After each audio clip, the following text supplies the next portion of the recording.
tienes 12 minutos, cuando falten dos, tengo una tarjeta amarilla, Así como está, múltiples. que no lo ves tú, pero yo tengo una tarjeta amarilla. Pero en lugar de la S3. ¿Estás escuchándome? Sí, sí los escucho, pero se escucha como que otra voz también. Ah, es que es Frida que anda hablando. Ah, ok. Aquí está ¿cómo se llama? Desmoderando. Sale. Entonces tienes 12 minutos y ya cuando te falten dos, te levanto una tarjeta y Ok. posterior a eso, una roja de 30 segundos para que ya cierres, por favor. Entonces, pues, iniciamos, compañeros. Pues, buenos días. Me mandaron su resumen, pero mejor aprovechemos ese tiempo en vez de presentarnos para que pues presenten algo más importante que esto. ¿Sí les parece? Sí. Sale. Entonces iniciamos, Sofi. Ok, ¿pueden poner mis diapositivas porque no las veo? Ahí va.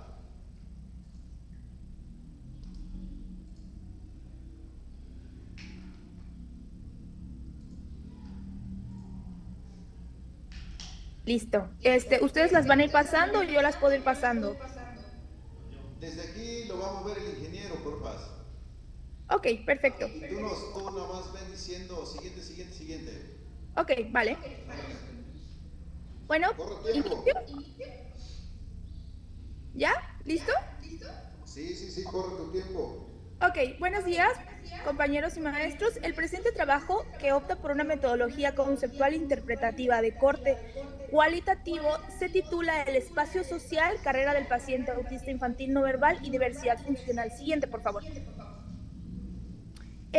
La introducción y planteamiento del problema de este artículo es el paradigma biomédico tradicional del por qué se entiende al autismo infantil no verbal con una conceptualización. Para eso yo utilizo diferentes autores. Siguiente, por favor. Siguiendo a Menéndez, de 1994 al 2003, los padecimientos no pueden construirse o reducirse a entidades biológicas, sino que también constituyen procesos históricos, sociales y culturales.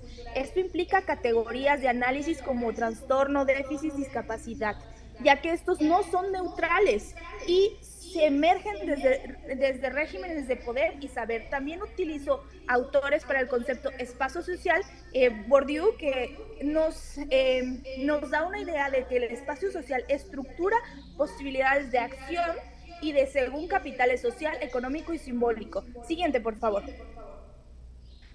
También analizo el paradigma desde la diversidad funcional, ya que la diversidad funcional se desplaza desde el problema, la discapacidad se desplaza desde el problema del individuo, entonces hay que cambiar esa narrativa por diversidad funcional, ya que el individuo y su entorno social reconocen estas barreras físicas para comunicarse y diferentes actitudes. Siguiente, por favor.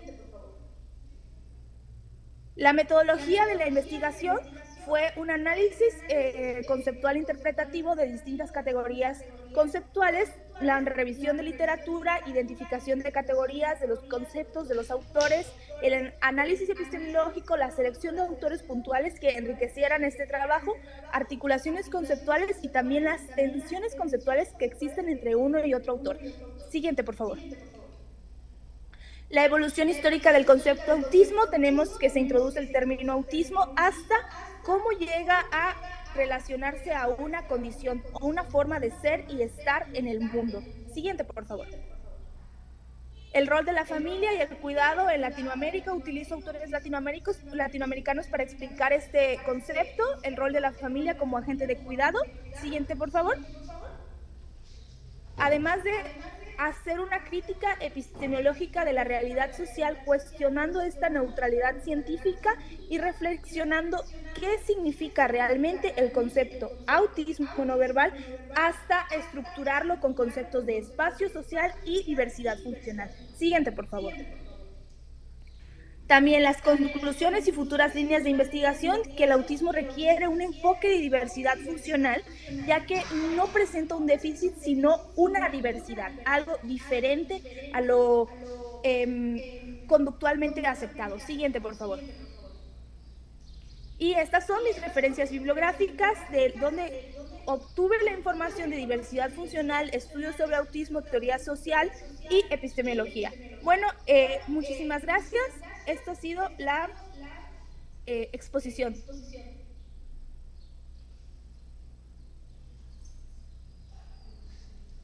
Pues gracias, Sofi. Fíjate que te lo aventaste en 3 minutos todo el asunto. Estuve muy presionada, sí. Pensé que eran 12 minutos. Ya, pero bien, tendremos una sesión de preguntas-respuestas por ahí, pues, seguramente, pues alguien te va a preguntar y tendremos más tiempo para ese punto. Ok. Vale.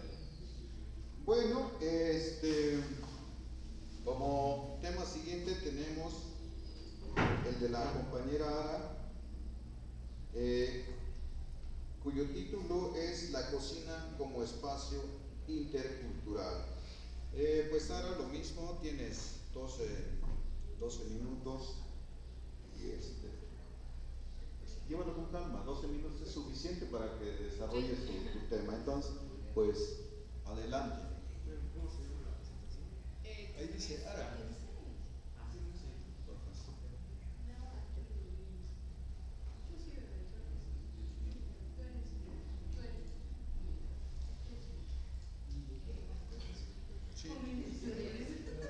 Bueno, muy buenos días. Actualmente me tocó lo que es la ponencia de la cocina como espacio intercultural, memoria y diversidad, es como realmente lo estoy titulando a esta pequeña plática que estamos teniendo. Bueno, para comenzar, la siguiente, por favor. Bueno, para comenzar, actualmente pues soy estudiante de la maestría en el tercer semestre y estoy desarrollando una tesis que desarrolla y explora la memoria culinaria de familias de San Cristóbal de las Casas Chiapas en el contexto familiar y explora lo que son las recetas tradicionales, en este caso llamadas coletas. Para fines de este congreso tomé como eje la cocina como el espacio intercultural, memoria y diversidad, en el cual en esta diapositiva podemos observar, plasmo, ¿no?, que las prácticas culinarias, que son todos este conjunto de prácticas, de técnicas, de utensilios, de formas de almacenaje, de formas de distribución que tienen que ver con el quehacer de la cocina, a través de los utensilios, la disposición del espacio, los aromas, sabores, texturas y recursos, constituyen dispositivos simbólicos que activan la memoria colectiva y articulan narrativas identitarias. Estos elementos permiten comprender cómo se configuran valoraciones, sentimientos, anhelos alrededor de la comida tradicional, particularmente frente a las transformaciones socioculturales y alimentarias impulsadas por la globalización. En este caso, esa fotografía que podemos ver es el lunch, que tradicionalmente se le conoce aquí en San Cristóbal, de uno de los rezos, que es del 15 de febrero del señorcito de Esquipulas, de una de las familias que, por ende, pues siempre ha mantenido como todas estas tradiciones dentro de sus rituales, en este caso, pues de rezos, ¿no? Ahí se puede ver, pues el tradicional, los tamalitos, el cuernito relleno de manjar, y aún así también podemos ver que hay como este emparedado sándwich que lleva como una rebanada de jamón, que son como también complementos. Podemos observar también dentro de la fotografía pues la configuración, siempre en esa casa mantienen como las cuestiones de las vitrinas, y bueno, y también ahí al fondo se ve como una jarrita, ese es el tradicional posh que esa familia hace desde hace mucho tiempo y lo dan como parte de la finalización del rezo. Siguiente, por favor. He compuesto el estudio que actualmente estoy haciendo para fines de esta conferencia, pues elegí a estos autores que prácticamente pues hablan, ¿no?,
social donde se construyen y negocian significados culinarios a través de hábitos, interacciones y memorias compartidas.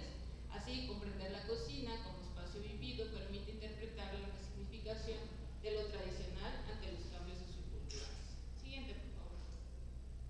La interculturalidad cotidiana en el espacio doméstico. La cocina crea a su alrededor un universo social propio, identificado con su territorio. Se produce que la cocina sea reivindicada como un espacio de interculturalidad, además de constituir un patrimonio inmaterial por derecho propio. También es un ámbito donde diferentes culturas pueden compartir su forma de ver la realidad. En este sentido, esa fotografía pues, es una foto de casa, ¿no? Donde estábamos cocinando, íbamos a hacer una carne asada, pero pues se manejan varios elementos, ¿no? Y entre ellos pues el tradicional molcajete para hacer la salsa tatemada, pero también están las aceitunas, ¿no? Que configura y que incluye dentro de estas nuevas adaptaciones y ingredientes que se van retomando, ¿no? Para hacer, digamos, como un abanico de diferentes opciones, y que también en este sentido pues el territorio sí marca, ¿no? Sí marca qué ingredientes son los que de primera mano vamos a elegir dentro de nuestros ingredientes. Aunque también, siguiente, por favor. Aquí pongo esta imagen de limón mandarina, que actualmente pues es una opción, ¿no? En el mercado ante los altos costos del limón que pues eleva mucho el costo, ¿no? En estas temporadas, y que este limón mandarina podría ser esta parte de que se viene a adaptar, ¿no? Este limón lo traen de la costa de Chiapas y puede significar un buen sustituto a los altos costos del otro limón, y pues es mucho más económico, es de temporada, y para los que no lo han probado, la verdad es que tiene un sabor muy particular, muy rico. Y para ello, pues bueno, pongo un pequeño fragmento de Bermontes. El hombre escapa por medio de la cocina a la corrupción de los alimentos y puede planificar los excedentes. En este movimiento de huida e independencia de los ciclos naturales, el ser humano crea su propio nicho y territorio cultural, el lugar definido más que por la aldea, por el lugar y los sabores que entiende como hogareños. Este apartado se me hizo interesante incluirlo en la ponencia porque precisamente a través de la cocina el hombre puede, como bien dice, planificar los excedentes. Si nos reguláramos naturalmente a los ciclos de la naturaleza, pues tendríamos muchas pérdidas, muchas mermas. A través de la cocina, pues con las técnicas de conservación, ahumado, salación, podemos alargar la vida de los alimentos. Entonces, bueno, es importante pues, recalcar que la cocina pues, ha permeado, ¿no? La vida útil de los ingredientes. Siguiente, por favor. En esta diapositiva, bueno, la cocina funciona como un escenario intercultural donde se negocian saberes heredados, adaptaciones contemporáneas e influencias externas, generando procesos dinámicos de continuidad y cambio. Como bien decía, la cocina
o de metal. Prefieren las paletas de madera, prefieren los utensilios de barro, de porcelana, de cristal, ¿no? Se limitan a los utensilios de plástico por cuestiones culturales, o sea, para ellos es importante, ¿no? Cuidar también como que esa parte dentro de su intimidad cotidiana. También ahí pues pongo los tamales, que son tamal de bola y tamal untado, en el cual también vemos que sí existe como estas adaptaciones dentro de la gastronomía.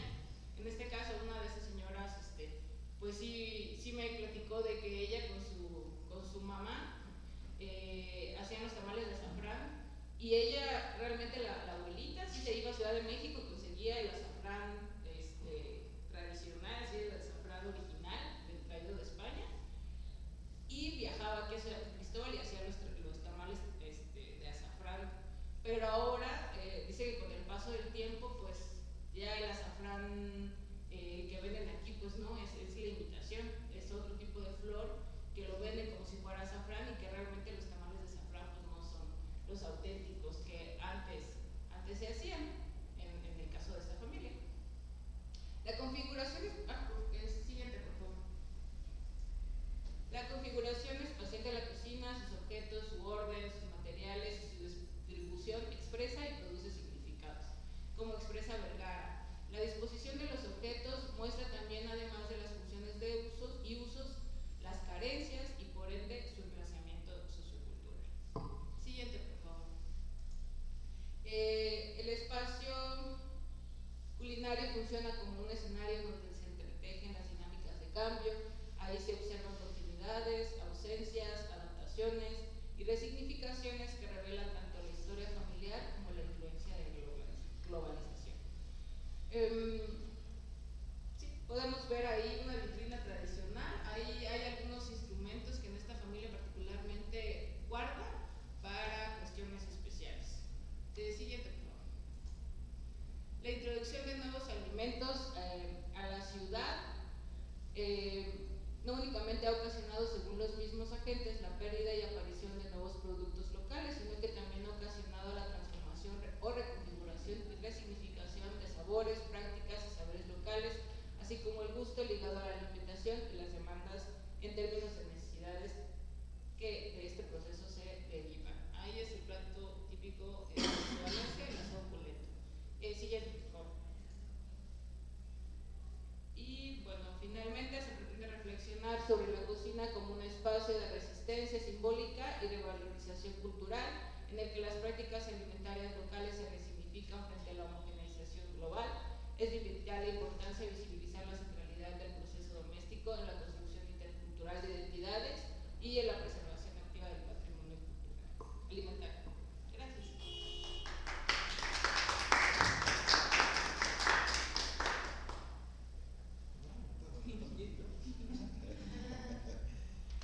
Pues bien, Ana, muchas gracias por esta presentación, y justo lo traes cuando yo tengo hambre.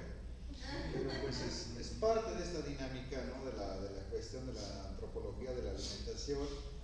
Pues continuamos con Manuel Alberto, también estudiante de nuestra maestría, con el tema cuando el espacio nos significa identidad y lugar, retos microetnográficos del colectivo Villa Chistosa de Comedia Stand-Up en Chiapas. Entonces, lo mismo, Alberto, tienes 12 minutos y pues adelante. Bueno, sí. Buenos días, muchas gracias por estar aquí. Mi tema se llama Cuando el espacio nos significa identidad y lugar a través de la risa. Es un relato microetnográfico del colectivo Villa Chistosa, que es un colectivo de stand-up en la ciudad de San Cristóbal. La siguiente, por favor. Quisiera comenzar con esta frase de Eduardo Galeano, ¿no? El humor tiene la capacidad de devolverte la certeza de que la vida vale la pena.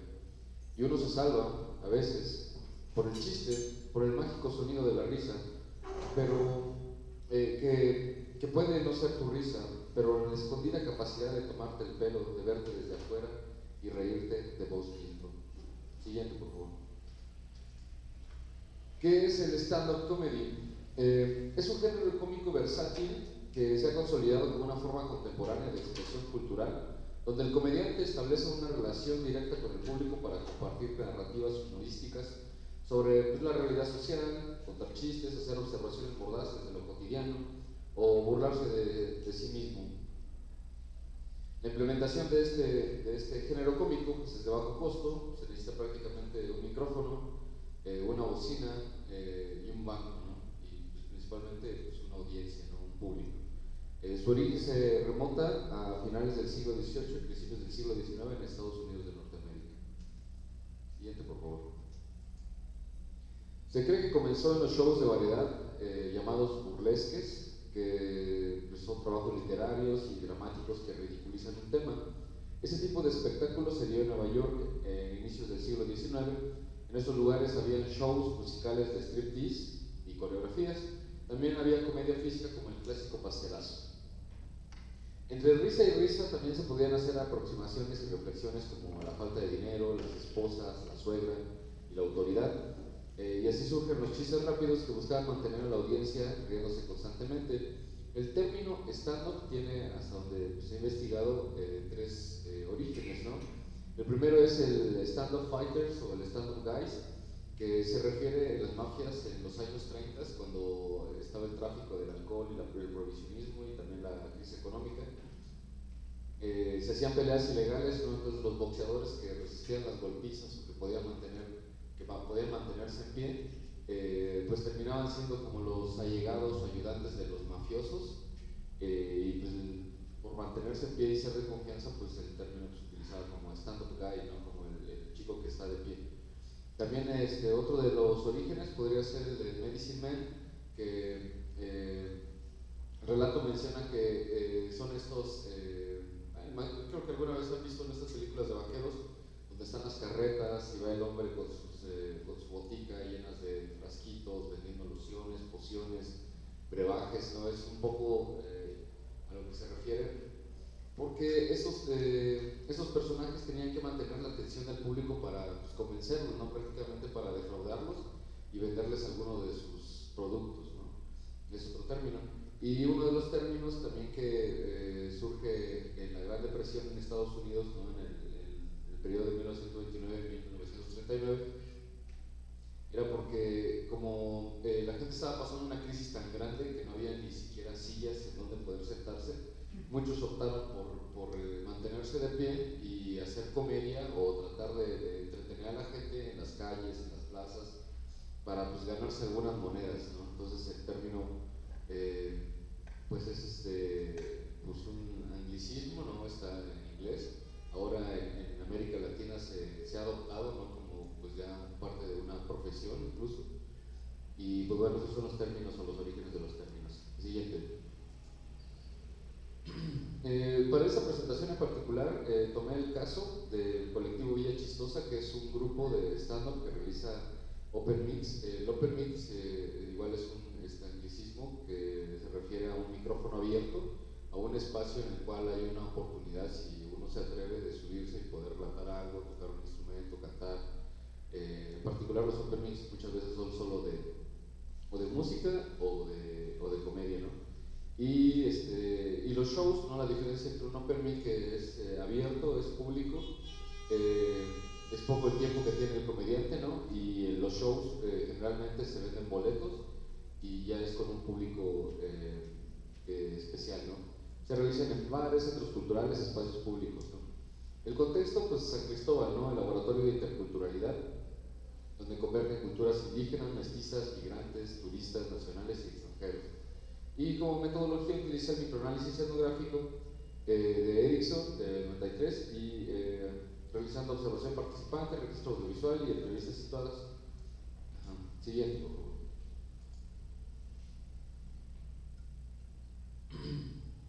Como marco teórico utilicé la apropiación del espacio de Paul y Vidal. Los conceptos claves son la apropiación del espacio, que es un proceso dialéctico por el cual nos vinculamos con los lugares. Se complementa de dos vías. La primera, que es la acción-transformación, donde se deja la huella, ¿no? Por así decirlo, en este caso no como las presentaciones de Estado, Y la otra se llama identificación simbólica, que es cuando el espacio marca a las personas, ¿no? Que ese es como un poco el foco central de esta charla, ¿no? Que la identidad simbólica es el proceso de reconocerse en el entorno, donde el lugar se convierte en parte de nuestra identidad. Siguiente. Identificación simbólica. ¿Continúa? Sí, continúa. Identificación simbólica. El modelo de Grauman consta de 3 procesos dialécticos, ¿no? Identificar el entorno, que es reconocer las características del lugar y de quien lo habita, el ser identificado por el entorno, el ser reconocido por otros a través del lugar que ocupamos, e identificarse con el entorno, sentir que el lugar es propio y forma parte de uno mismo. El humor activa estos 3 procesos. Siguiente, por favor.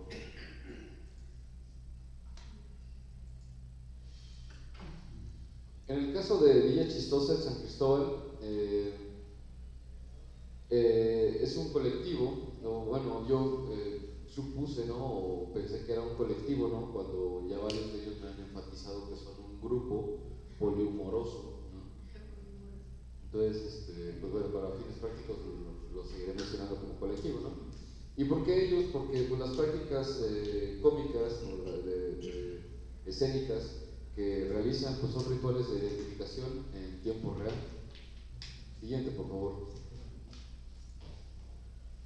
Entonces, bueno, aquí comienza el relato, no la forma en la que trato de explicar de cierta manera la charla, ¿no? El primer relato, ¿no? Primer acto. En el bar La Cueva, ¿no?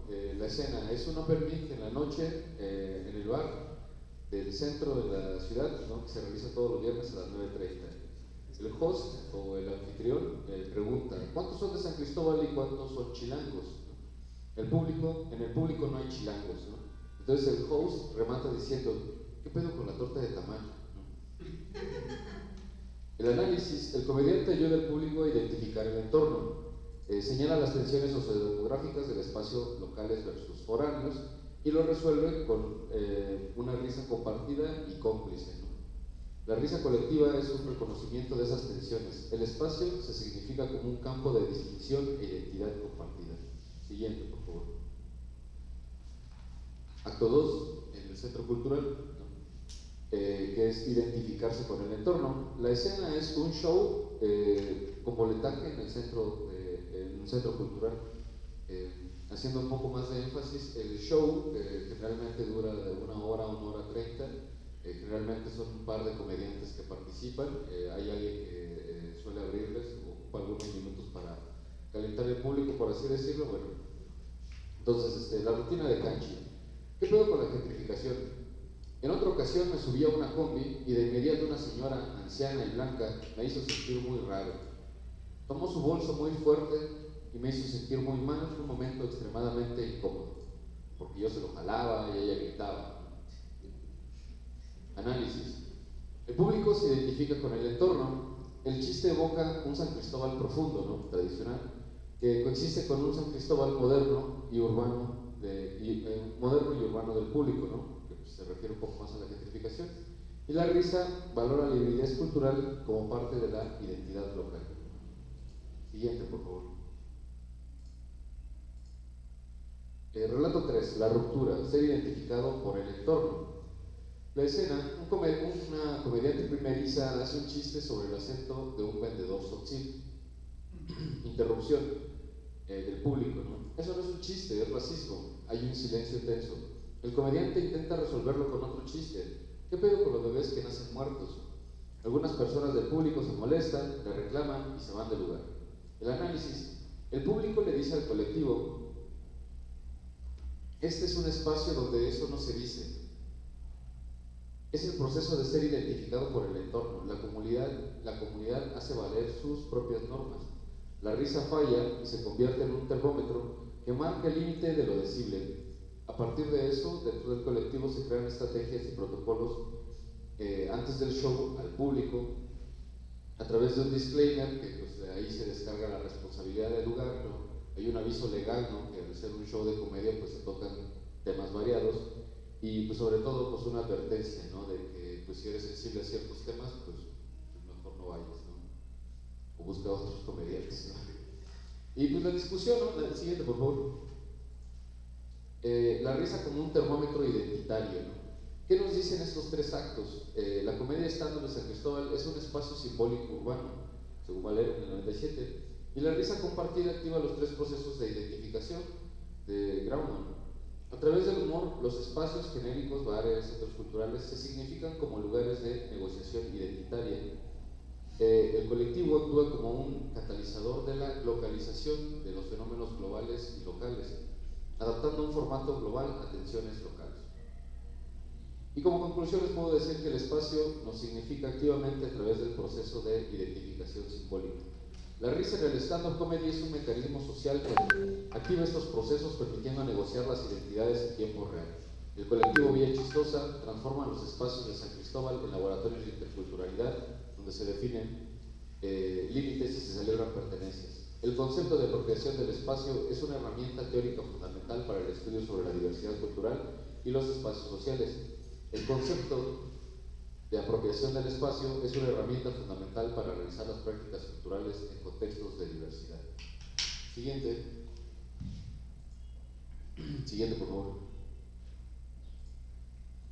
Y bueno, como reflexión final, las prácticas de Villa Chistosa son espacios de construcción de ciudadanía y sostenibilidad social. Fomentarlas es fortalecer la capacidad de las comunidades para definirse, negociar sus conflictos y celebrar sus diversidades. Siguiente. Y lo interesante de esto es de que pues, a partir de estas prácticas se ha generado una comunidad gigante pues, en toda la República Mexicana, con comediantes de pues, todas partes, ¿no? Incluso hasta de Estados Unidos, ¿no? Y quisiera terminar esta presentación pues, con un chiste de Sigmund Freud. Siguiente. Muchas gracias. Pues gracias, Manuel, por ese chiste. Yo estaba esperando un chiste de verdad. Pues bien, continuamos con el compañero Rolando Santis, también estudiante de la maestría, con el tema de el espacio que canta ritual, música y ofrenda en la vida ancestral de Oshuk, Chiapas. Pues adelante, Rolando, y lo mismo, tienes 12 minutos, cuando te falten 2, levanto tarjeta y 30, tarjeta roja. Adelante. Gracias, bueno, buenos días a todos por estar aquí en esta mesa de trabajo. Bueno, aunque no es inicialmente mi trabajo de la maestría, se nos dio la posibilidad de poder abordar otros temas y yo prefería abordar un trabajo etnográfico in situ, en el que yo he estado presente en la vida de Oshuk, ¿no? Como participante de ciertos rituales. Le puse el título El espacio que canta, un poquito más poético. Al final de cuentas trato de abordar esta cuestión de la ritualidad de la música, la ofrenda y la transmisión intergeneracional que se da en algún, más en concreto en una práctica que se le conoce como Yomel. La siguiente, por favor, Ricky. Para este tipo de, para esta ponencia voy a utilizar el término de Yomel, que significa congregar, reunir, el Yosbe, que significa rezar, y en específico sería el Yosbe Setaborná, el rezo para una casa, rezar, ofrender por una casa, que se divide en tres partes. La primera, que es el Sachbalade, el comienzo del trabajo, Smadantese el Chulbalumilal, ofrendar hacia la madre tierra, a la tierra sagrada, y Sashkushinik, o sea, antes de empezar a habitar el espacio como tal en la vida de Oshuk, ¿no? Bueno, tampoco es que por el simple hecho de decir Oshuk quiero generalizar que no estoy hablando por todos, ¿no? Simplemente pues, para situar y ubicar este trabajo es que es en la parte de Oshuk. Evidentemente que siempre vamos a encontrar diferentes religiones, ahorita ya hay bastantes religiones, y obviamente esa es la parte diversa, ¿no? Que en algunos casos practican y no practican este tipo de rituales, ¿no? Partiendo de los conceptos de la identidad de Gilberto Jiménez, cuando él habla sobre una socialización primaria, ¿no? La socialización primaria a Jiménez apunta a que las familias son quienes impulsan este tipo de transmisión de conocimientos identitarios o la transmisión de la identidad. En la diapositiva, en la parte de atrás, se ve a un pequeño niño que está vestido con la ropa tradicional de Ushchuk, y pues estando presente, perdón, en este ritual. Y ahí entre paréntesis también se plantea la existencia de las agencias difusas que Gilberto Jiménez llama, porque de una manera indirecta los niños están aprendiendo y se están haciendo de conocimientos identitarios y de ritualidades, ¿no? La siguiente, por favor. Bueno, a propósito de esto también, Víctor Turner en la Jungla de los Símbolos nos aborda sobre que ciertos símbolos pueden tener sentidos sociales, religiosos, tanto políticos. Bueno, y estos símbolos conectan lo individual, lo colectivo, lo material y lo espiritual. En este caso bueno, todos estos símbolos están conectados con un momento en específico que es el Yomel. La siguiente, por favor. Para este tipo de rezos ustedes pueden ver en la diapositiva elementos muy importantes que son y forman parte de la vida bueno, en un ritual de ofrenda, ¿no? Que también a la vez se hace visible el sincretismo entre las imágenes religiosas y entre la función en sí, que es el ofrecer y el ofrendar al Balumilal. Se pueden ver como por ejemplo las ofrendas que son la candela, el pom, el may, el chilja. Aquí el chilja es, bueno, comúnmente ya se le nombra chilja al refresco, pero anteriormente el chilja es conocido, a la chicha se le conoce como chilja. Ahora el refresco ya se le conoce como chilja, o también se le puede nombrar como rescu, como bien lo veíamos ayer en algunas partes. En las ponencias de ayer, el alfabeto se presta a que se hagan este tipo de préstamos, ¿no? Y el kin, que es el arpa y la guitarra, ¿no? El sot y el tzumbalte. El tzumbalte es la juncia, y la juncia tiene también un elemento, tiene un significado dentro de este ritual. Bueno, a lo mejor en algún momento ustedes han presenciado algún ritual de este tipo, pues la juncia también cumple con esta función de ambientar y a propósito de pues, adornar el espacio en el que se va a estar ofrendando, ¿no? Siguiente, por favor. Bueno, aquí para este caso se conoce a la figura a quien reza, se le conoce como Yosui, o también conocido como Chuika. Bueno, en este caso, difunto Romingo Santís, porque no es domingo, o sea, en el acta de nacimiento es domingo, pero en la lengua tzotzil es Romingo. Una fracción del rezo que se pudo rescatar de esto es cuando el rezador empieza a hacer la introducción al rezo.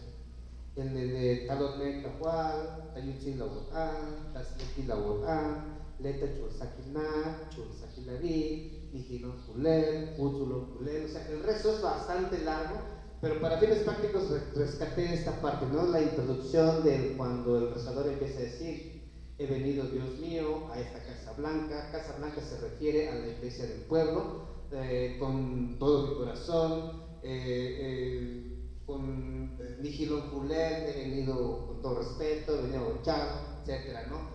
Para dar paso a la petición, ¿no? Y dentro de todo este proceso de petición, en algún momento se escucha que el rezador tiene que nombrar el asunto del por qué se ofrenda las cosas, ¿no? Bueno, la siguiente, por favor. Bueno, a propósito de esto, como bien se está diciendo que el espacio se trata de hacer entender cómo el espacio cobra un significado simbólico dentro de la vida de los tzertanes, ¿no? En un lado ustedes pueden ver un espacio completamente destruido, y del otro lado ustedes pueden ver al rezador Romingo Santís acompañado de la familia para hacer un proceso que se le llama, bueno, que esto ya es el primer momento. La siguiente, por favor. El primer momento es el Hachbalatel, que es donde el Chuikal, el rezador, el Yosui, se encarga de pedir permiso a la Madre Tierra.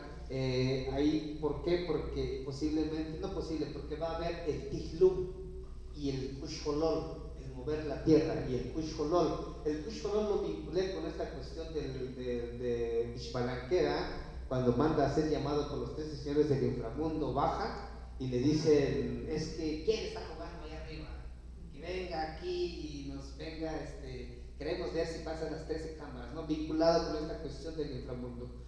que al final de cuentas también esto, la función es ofrendar música, ofrendar trago, ofrendar el may, el pom, y en el espacio en concreto que es en donde se va a iniciar la obra, para que en algún momento no suceda ningún accidente con los albañiles, que pues no se pierdan materiales, o etcétera, ¿no? Un sinfín de significados que se le puede dar a este tipo de actividades. Bueno, y al final de cuentas aquí retomo a Vilio Vergara cuando vemos también que pues el espacio no solo es un territorio físico, como bien lo veíamos en la diapositiva anterior, el espacio como territorio físico puede ser demolido, puede ser desordenado, pero al final de cuentas hay un significado, hay cuestiones identitarias, hay una memoria colectiva dentro de esos espacios que lo hacen único y lo hacen diferente.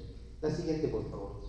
Bueno, en el segundo momento de este ritual es el ofrendar al Chul Balumilal o al Ajau. El Ajau hemos escuchado, o a lo mejor algunos de ustedes también han escuchado, el Ajau se puede interpretar como el guardián de la tierra, ¿no? Del agua, etc.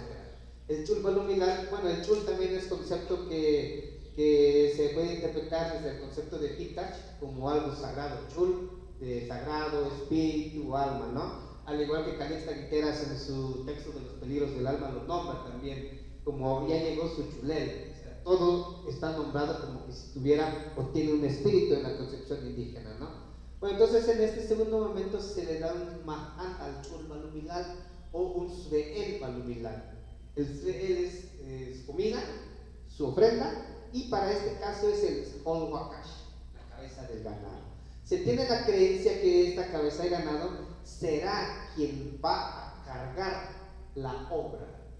Entonces, por eso se le da esta ofrenda a la tierra. Bueno, para este caso también lo que hace el Yosuil, el Chuical, es rezar, ofrendar. Y bueno, aquí en esta foto se ve que ya se está cargando la cabeza del toro. Y lo que tienen que hacer los músicos es salir tocando la música que por lo general es el spell actil, el caminar bailando. Se sale caminando y se llega hasta el espacio en el que se va a enterrar la cabeza. La siguiente, por favor. Bueno, entonces aquí vemos que ya la cabeza está a punto de ser enterrada con las 4 patas. El símbolo ahí es, el significado es, se deja la cabeza y los 2 bracitos y las 2 patas en forma de que si fuera, bueno, como que si estuviera vivo el animal, vaya, ¿no? Y se pone en la parte central de la casa, en el medio de la casa es donde se pone esta cuestión, ¿no? Bueno, y al final de cuentas Arturo Escobar también entiende estas partes como de las ofrendas, que pueden entenderse como prácticas que sostienen el territorio como un espacio de vida. La siguiente, por favor. Bueno, y el tercer momento es ya para empezar a vivir, para empezar a habitar el espacio. Si bien sabemos, el espacio físico puede estar, pero no tiene ningún valor, no tiene ningún significado, es que todavía no se puede estar dentro de. Bueno, y aquí en este caso Bachelard nos comenta que es un espacio, un refugio del ser, un espacio de intimidad, un espacio de memoria y de imaginación. Bueno, aquí en el tercer momento, lo que hace el rezador es empezar a esparcir trago, y si ustedes ven ahí la juncia, con su copal, y bueno, vaya refresco y posh, ahí se alcanza a ver que tienen abrazado una botellita de posh y aparte una botellita de tequila, que también eso ya va a depender de las cuestiones económicas de la familia. La siguiente, por favor. Se empieza a hacer la ofrenda, se empieza a recorrer todos los espacios, ahí se está ofrendando, se está soplando incienso, a donde va a ser el espacio que va a estar en la cocina. La siguiente, por favor. Y otros espacios, como por ejemplo la cisterna, se le está soplando también un poquito de incienso, y espacios, etcétera. La siguiente es la comida. En la comida también, bueno, aquí es la cuestión de la gastronomía en este tipo de eventos. Lo más común es cenar el chactavítima, la carne ahumada, o también el nilpidich, el chile de masa con huevo duro acompañado de mate, chilja, petul y kulish. El petul es el tamalito de frijol, el kulish el repollo. Bueno, y aquí ustedes ven por qué hay 2 mesas diferentes, porque el respeto dentro de este ritual es que al rezador se le pone su comida por aparte, su tamal y su tortilla por aparte, y al arpista por aparte. Todo lo que sobre de esa mesa se lo puede llevar el rezador y se lo puede llevar también el artista, ¿no? Y bueno, al final de cuentas también Esteban Cruz nos comenta en su libro que, que se come y se bebe ciertos alimentos de acuerdo a ciertas reglas y horarios que varían de pueblo en pueblo. Para este caso en específico de la ritualidad es que se come hasta 20 vacas.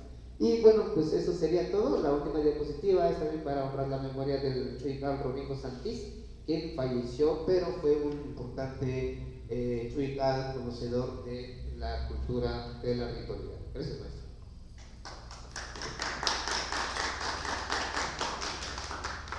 Gracias, Rolando. Pues el tiempo, como ven, siempre es nuestro enemigo, ¿no? Es interesante todos los temas, pero pues debemos de seguir un tiempo. Pues para cerrar esta mesa tenemos a la compañera Frida Sujei Velázquez Natarén, también estudiante de la maestría. Pues ella trae un tema totalmente distinto pero interesante, ¿no?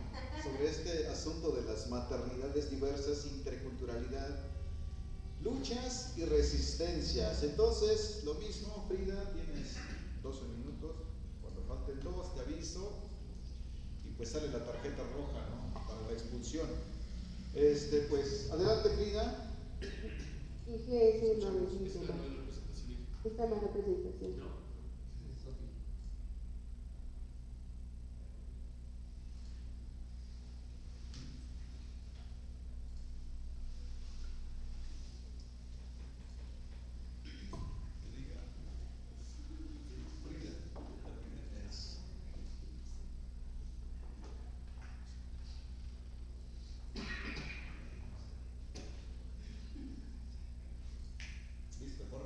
Buenos días a todas y a todos. Bueno, igual que mi compañero Rolando, yo no hice nada del aspecto en mi tema de tesis, pero yo creo que aborda algo interesante sobre mi tema de investigación. Mi tema de investigación es sobre maternidades en disputa, trabajo de cuidados y experiencias laborales de mujeres universitarias, concretamente de la Benemérita Universidad Autónoma de Chiapas. Entonces, al indagar toda esta investigación que estaba realizando desde el año pasado, me centré mucho en qué son las maternidades y qué es las maternidades diversas, porque realmente solo conocemos la maternidad, pues como le llamamos hoy en día, las madres solteras y las madres casadas, pero hay un sinfín de maternidades. Y no solo es maternidad porque estamos hablando de individualismo, sino es maternidades porque estamos hablando de colectivo, porque son diferentes maternidades desde su contexto social, desde su contexto cultural, económico y pues de clase, ¿no? Entonces un poquito de lo que les vengo a hablar es eso, de maternidades, que para mí se refiere a la idea de que no existe una forma de ser madre, sino de múltiples experiencias de maternidad, como bien les decía, según el contexto social, económico, étnico, generacional y corporal de las mujeres y de las personas que maternamos, porque pues yo también materno, soy madre autónoma acompañada y tal vez en unos meses tal vez seré madre acompañada, casada. Entonces, todo este contexto se va haciendo las maternidades diversas. Y existe la maternidad adoptiva, existe las maternidades lésbicas, existe la maternidad de crianza sola, existe la maternidad autónoma acompañada, que son las redes de apoyo que tenemos las mujeres, y las maternidades autónomas, que en realidad no tienen ninguna red de apoyo, entonces pues es complicado, ¿no? Desde el siguiente, por favor.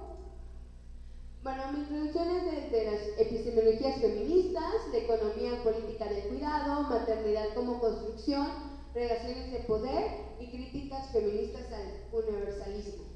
Pues la epistemología examina cómo las dinámicas de género influyen en la construcción social, cultural y histórica de la maternidad. Siguiendo a Haraway, ella cuestiona que la idea tradicional de la maternidad es algo natural, universal y homogénico.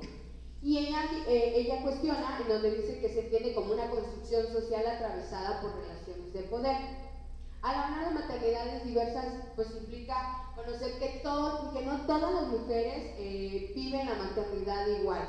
O sea, desde el contexto vamos mencionando, como les comentaba, que las maternidades puede ser sola o acompañada, o maternar sola, o maternidad casada sola, o maternidades lésbicas. Entonces desde ahí vamos viendo las simplicidades que hay, porque en algún momento una de las gobernadoras, no sé si recuerdo si es de Michoacán, dijo que ser mujer, ser indígena y ser pobre, si no me recuerdo, mencionó, es muy difícil. Y efectivamente, ser mujer, ser madre y ser estudiante como lo soy en estos momentos, pues es también un complicado y atraviesa jerarquías sociales, ¿no? Siguiente, por favor. Bueno, las críticas al modelo occidental de la maternidad. Esta reflexión la hago sobre las maternidades que se encuentran en los debates epistemologías feministas, partiendo de una crítica fundamental al modelo occidental. Este modelo fue construido como universal, natural y homogénico, invisibilizando las condiciones históricas, sociales y culturales que configuran las experiencias maternas. El modelo homogénico occidental se caracteriza por la individualización de la maternidad, la privatización del cuidado y la feminización de la responsabilidad reproductiva. En este esquema, el cuidado se relega al ámbito doméstico, despolitizándolo y desvinculando de su centralidad para el sostenimiento de la vida. Aquí hablo un poquito del trabajo de cuidados, y el trabajo de cuidados menciona Karina Brateli, que es el sostén de la vida. Entonces, desde la feminización de este tema, partiendo del trabajo de cuidados y de la maternidad, pues se nos sobrecarga a nosotras las mujeres, que nacemos pues ya con ese instinto maternal de ser madres, de ser todo, ¿no? O sea, trabajadoras del hogar, de realizar los trabajos de cuidados, y no solo los trabajos de cuidados maternos. Existen personas que tenemos a nuestro alcance tener a personas de la tercera edad en trabajo de cuidados, o las personas que tienen alguna neurodivergencia, como las infancias o ya adolescentes. También el tema de las personas en situación de discapacidad. También ese es un trabajo de cuidados y realmente lo hemos invisibilizado y solo lo hemos feminizado. Pocas veces hemos hablado de este tema, que yo creo que es muy importante. La siguiente, por favor. Pues la diversidad y jerarquías epistémicas, los saberes delegitimizados, la pluralidad cultural, críticas descoloniales, interculturalidad activa y resistencias al racismo epistémico. Hablamos de los saberes delegitimizados, son las maternidades no occidentales, que evidencian jerarquías epistémicas, que marginan conocimientos comunitarios. La pluralidad reconoce que las maternidades en plural permiten visibilizar dinámicas distintas en cada contexto sociocultural. Y pues se cuestiona la imposición de valores coloniales sobre las prácticas maternas locales. Abundando un poco el tema, la noción de las maternidades diversas permite reconocer la pluralidad de formas maternas situadas en contextos históricos, territoriales, culturales, de clase y etnia específicos. Desde una perspectiva intercultural, esto implica que no solo visibiliza la diversidad, sino también cuestiona las jerarquías epistémicas que han deslegitimizado saberes y prácticas de cuidados no occidentales. En múltiples contextos indígenas y comunitarios de Latinoamérica, el cuidado se organiza de manera colectiva, relacional y territorializada, lo que redefine la maternidad como una práctica inserta en tramados comunitarios que sostienen la vida, según Segato y Marcela Lagarde. Así que la interculturalidad permite descentralizar el universalismo abstracto y reconocer que no solo existe la maternidad en singular, sino en múltiples maternidades atravesadas por el colonialismo y el racismo. La siguiente, por favor. La maternidad como institución y experiencias.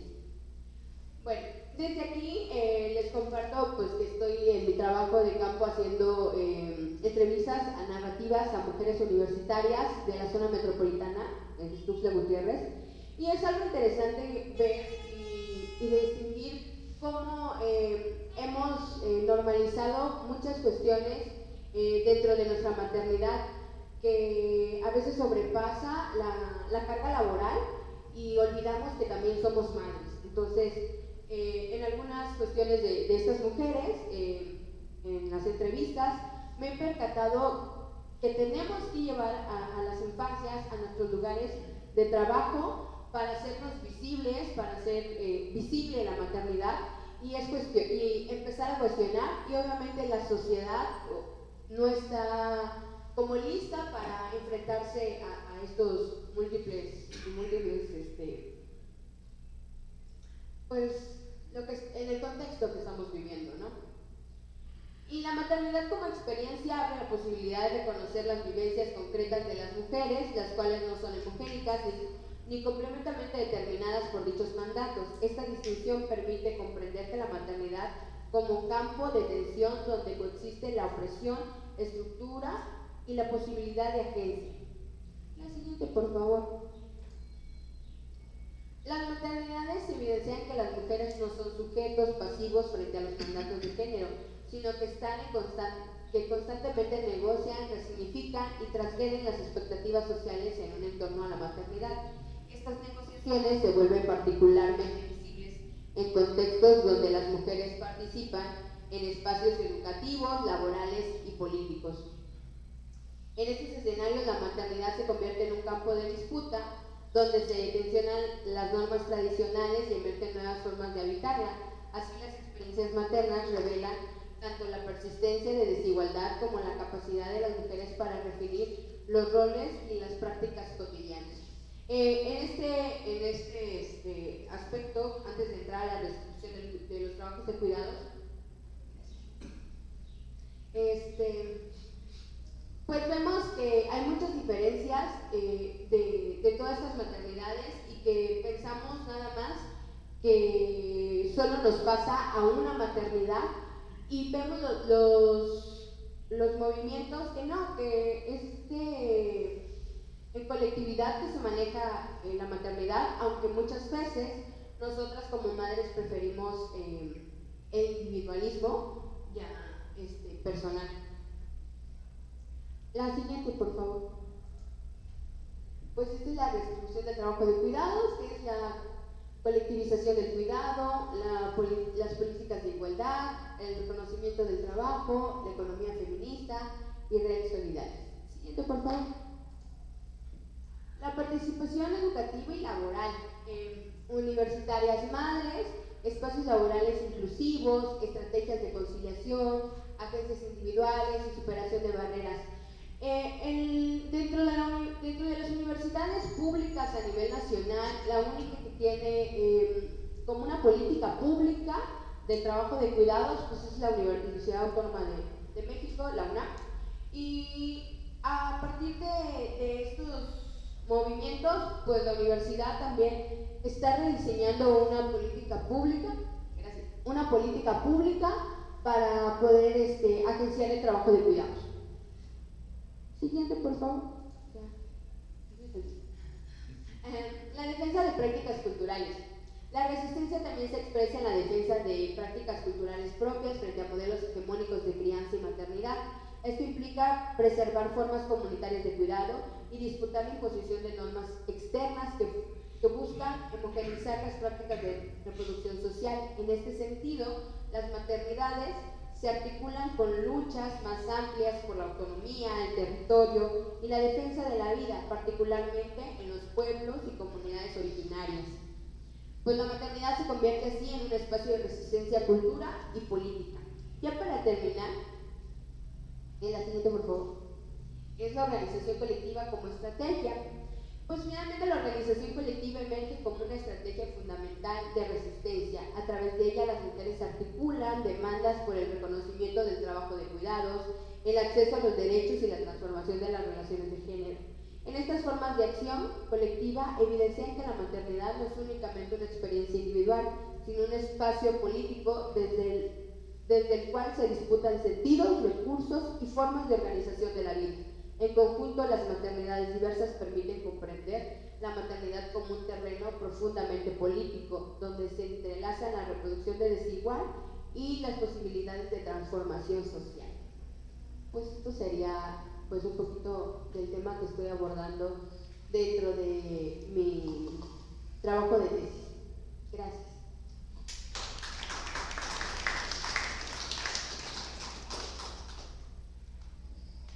Pues bien, compañeros, muchas gracias.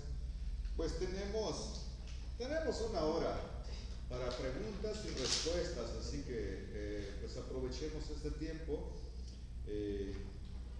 Si alguien de ustedes tiene alguna pregunta, algún comentario sobre los temas que se tocaron, pues levanten la manita para pasarles el micrófono.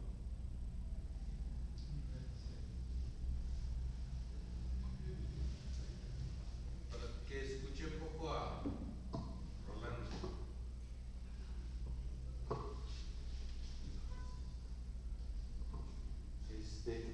Que escuché a Rolando. Un poco de su exposición. Hay una palabra que me llama la atención de kin, pero no vi bien si eso kin se refiere a la música. Sí.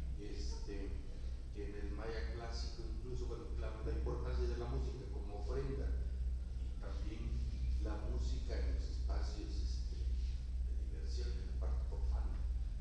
Kin en esta raíz en el maya clásico es las fechas importantes y es el día mismo, el tiempo de luz.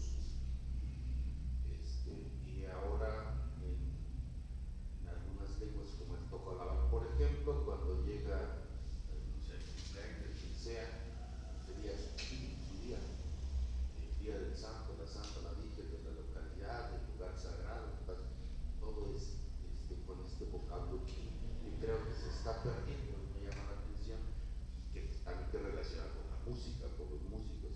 Y lo otro es la cabeza de la res, que se ofrenda, pues también en los tiempos prehispánicos no se ofrendaban cabezas de este vacuno que llegó con los conquistadores, pero pues se ofrendaban cabezas humanas para los edificios, para la construcción de edificios importantes, y creo que es todavía parte de estas ofrendas contemporáneas. Y ya con Frida, solo un comentario, con Frida me llama mucho la atención, me parece muy interesante, maternidad como un abstracto, y las maternidades como la diversidad de maternidades que existen. Y yo creo que estas maternidades, bueno, la parte política, los humanos políticos que somos, siempre andamos, buscando las alternativas, jugando con las realidades, pues para poder seguir, continuar. Lo que a mí me llama la atención es un poco como cuando se habla de la gente pobre, la manera, no sé, tal vez el modelo correcto para criar, para ser madre, para abordar esta tarea de la maternidad, que creo que ya lo has dicho, por las maternidades no hay una sola manera, pero cuando hablamos de pobre, ¿quién es pobre? ¿Cómo es la pobreza? Decías esto de ser, no sé, ser trabajadora, ser madre y ser pobre. Bueno, ha dicho alguien más, ser mujer, ser pobre y ser india o indígena, pues está cabrón. Pero ¿qué es desde la mirada académica, qué es eso? ¿Cómo es la pobreza? Yo conozco a muchas mujeres, nosotros estaríamos en el paraíso, realmente pobres para mí, pero pues se ven bien, y si uno les pregunta y dicen, pues tengo mi maíz, tengo mi frijol, mi marido es bolo, pero es mi marido.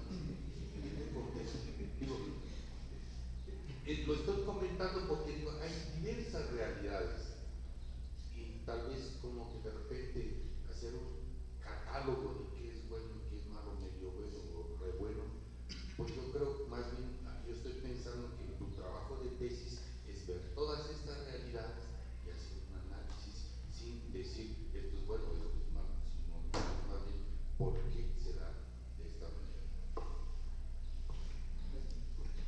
Gracias, maestro. ¿Alguien más tiene alguna otra pregunta, comentario?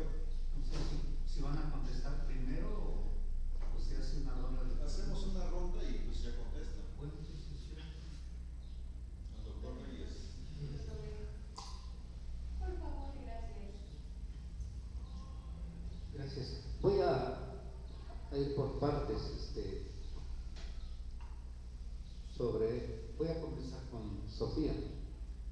Sofía, el concepto de carrera del paciente, cómo ha sido aceptado o rechazado en tu ambiente allá en Santiago de Chile. Esta idea de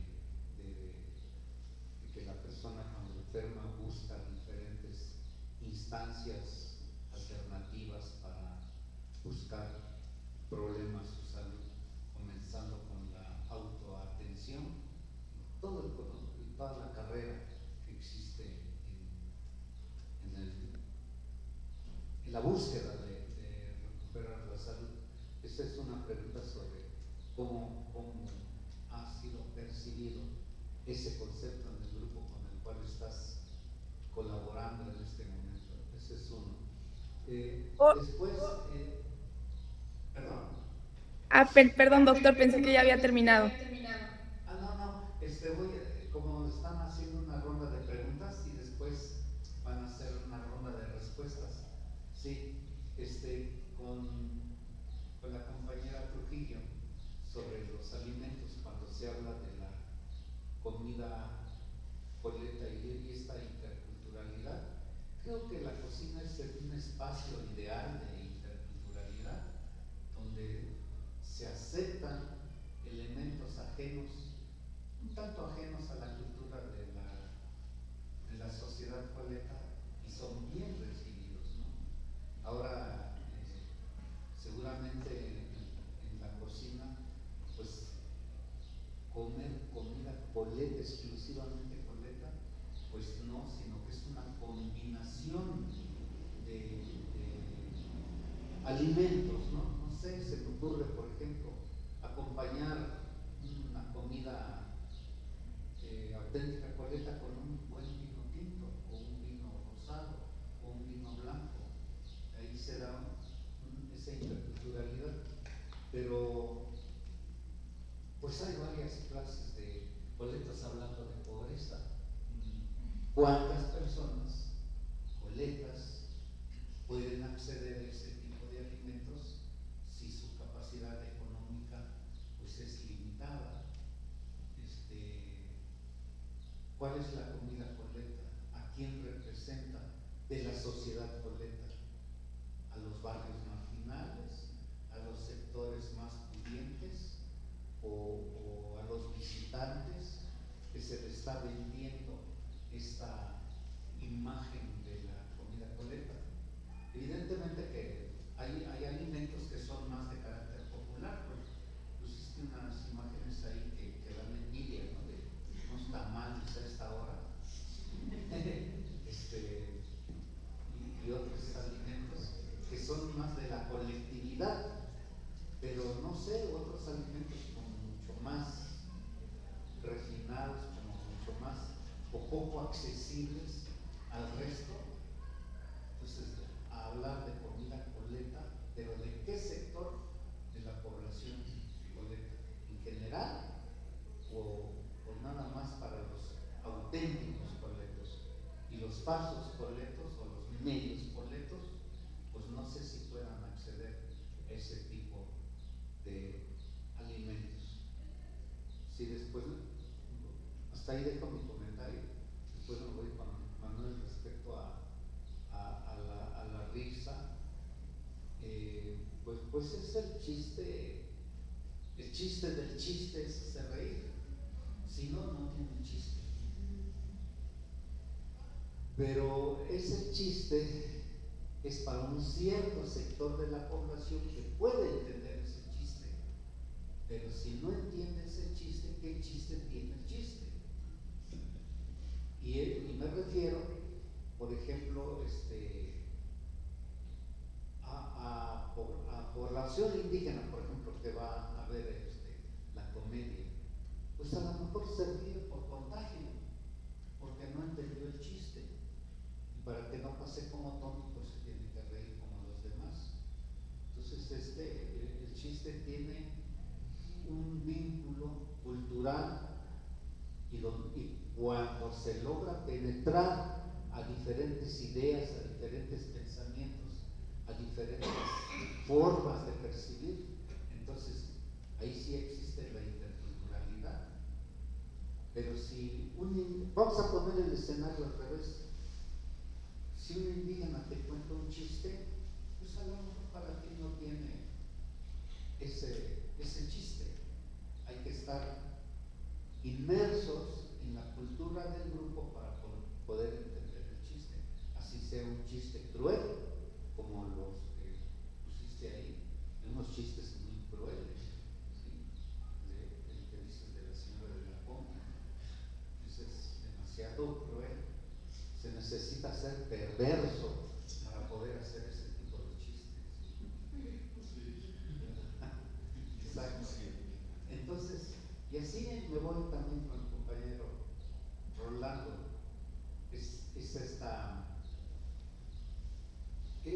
Son estos espacios rituales de los celtales de Oxum. Pero ¿qué pasa con la población no católica? Me imagino que ha de haber no católicos, a menos que ya los hayan echado a patadas. Así como son de los oxchuperos, son algo especiales, sacan machete luego. Entonces no sé si estos rituales, cómo lo ve el otro sector, porque aquí se está generalizando los celtales de Oxum. Pero ¿qué pasó con los jóvenes? ¿Los jóvenes siguen estos rituales o nada más es de cierto sector de la población etaria?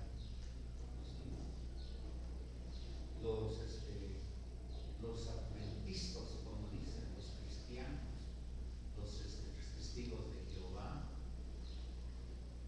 ¿Será que estas prácticas están desapareciendo o van a tener fortaleza cuando ya no entierren cabezas de ganado y a lo mejor ya lo empiezan a sustituir por pollo, por ejemplo, ¿no? ¿Quién va a enterrar una cabeza de ganado? A lo mejor ahora ya entierran un pollo, un guajolote, algo menos costoso.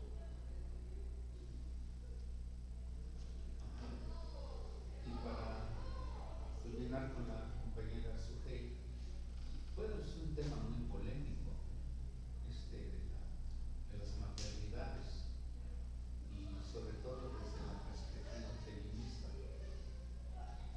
Pero estos trabajos tu investigación con trabajadoras universitarias, ¿no?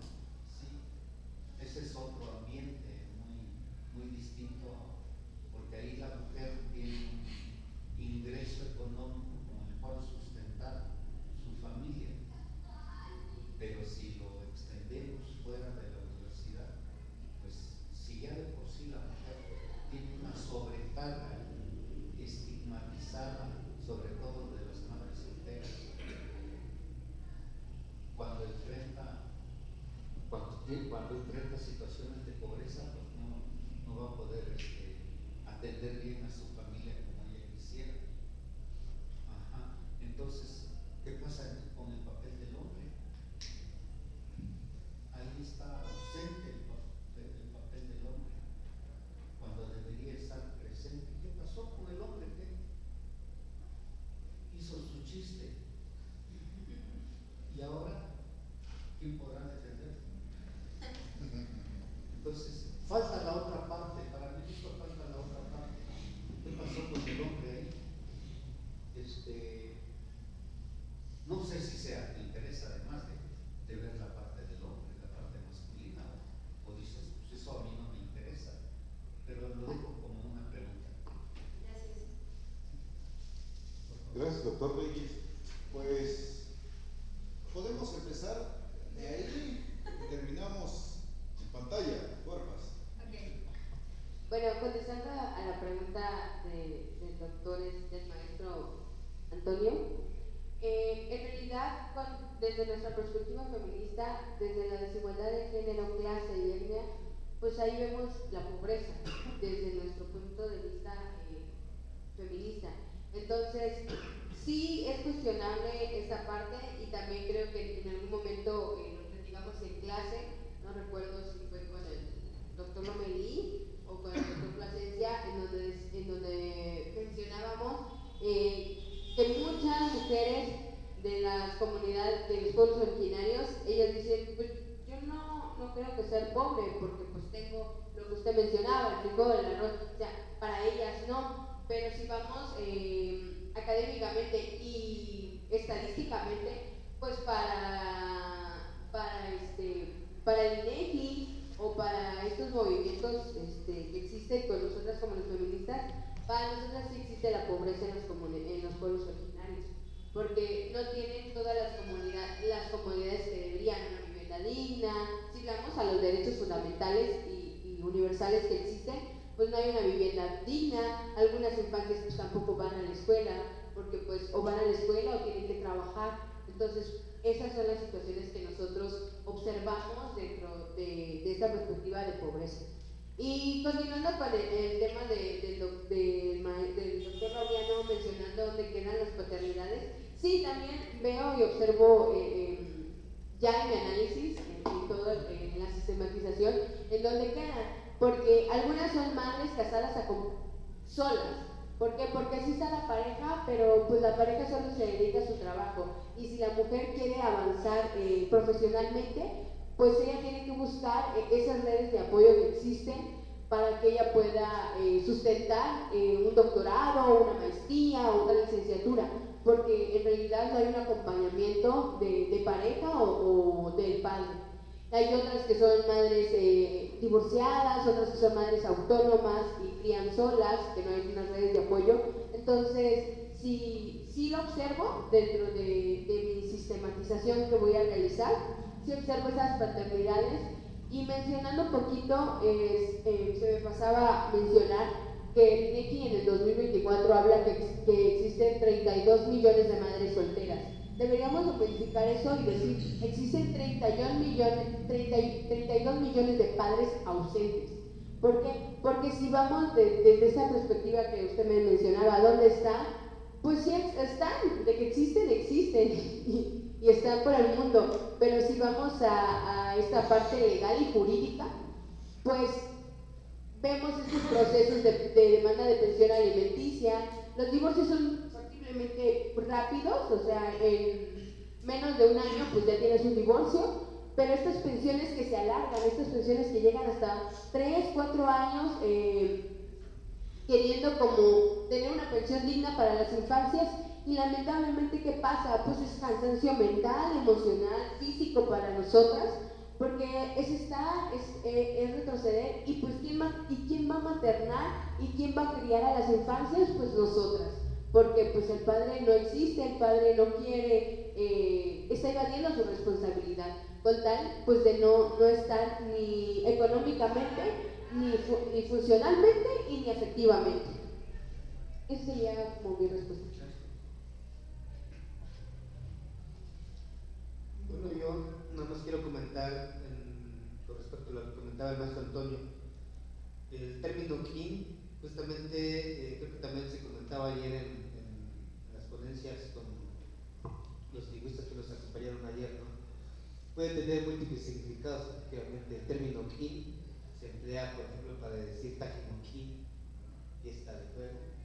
El kin también, efectivamente, es fiesta, se puede interpretar como la música también. En algún momento también pueden ser nombrados los músicos como pasquinetic, es decir, los que hacen la fiesta, ¿no? Porque para traducirlo así, música sería cayó, pero hasta eso cayó es cantar otra vez, ¿no? Pero se puede interpretar otra vez como música. Pero bueno, al final de cuentas estos conceptos todavía están presentes dentro del pueblo, más bien la música. Es un elemento ritual que ha estado presente por lo general en la mayoría de los rituales, excepto cuando se hace el tamel Tamshuel, que es cuando es de espanto. Cuando es de espanto el Tamshuel, ahí no se usa nada de música, es un rezo en silencio, que pues, el rezador se encarga de llamar al alma del niño que está perdido. Entonces ahí sí existen elementos, existen rituales más bien en los que sí se puede usar, se usa la música, ¿no? Y bueno, y al final de cuentas, pues eso, la música es un elemento que va a estar siempre presente. Lo otro es en la cabeza de res. Depende mucho del rezador, de qué tan tradicional sea el rezador. Porque yo también presencié, bueno, eso fue aquí en San Cristóbal, un rezo de una casa igual, pero ahí no le enterraron cabeza, sino que le enterraron un gallo. Y el gallo, pues, estuvo y fue degollado por el mismo rezador ahí mismo en ese espacio. Entonces va a depender también del tipo de rezador, de qué tan tradicional sea y efectivamente qué tanta disposición tenga el dueño de la casa de poder pagar la cabeza de la res y pues obviamente las cuatro patas, ¿no? Bueno, también existe un elemento ahorita en el que por lo regular el pollo o el gallo, más bien el gallo, es un elemento simbólico. Me refiero a cuando una familia, bueno, y hasta eso también habría que hacer el estudio si todavía se sigue haciendo estas prácticas, porque cuando se termina de construir un pus, es decir, un temazcal, se agarra un gallo y se mete vivo al temazcal y el primer tzuk, que le dice en central, el primer vapor que se le avienta al temazcal, se le tiene que echar al gallo. Esa es una creencia también que, al menos en mi familia, ahora sí que como lo diría Jiménez en mi agencia primaria, ha estado todavía presente, porque la creencia en esto es que tú le echas el primer vapor al temazcal y este lo recibe el gallo, y pues como bien sabemos los gallos son bravos, entonces se tiene la creencia de que el fuego seco del temazcal va a ser bastante bravo, ¿no? Y para este tipo de ritual sí es un gallo. Yo todavía presencié, si no me equivoco, hace como 2-3 años atrás, un ritual de esos en los que yo estuve presente y dijeron, traigan al gallo.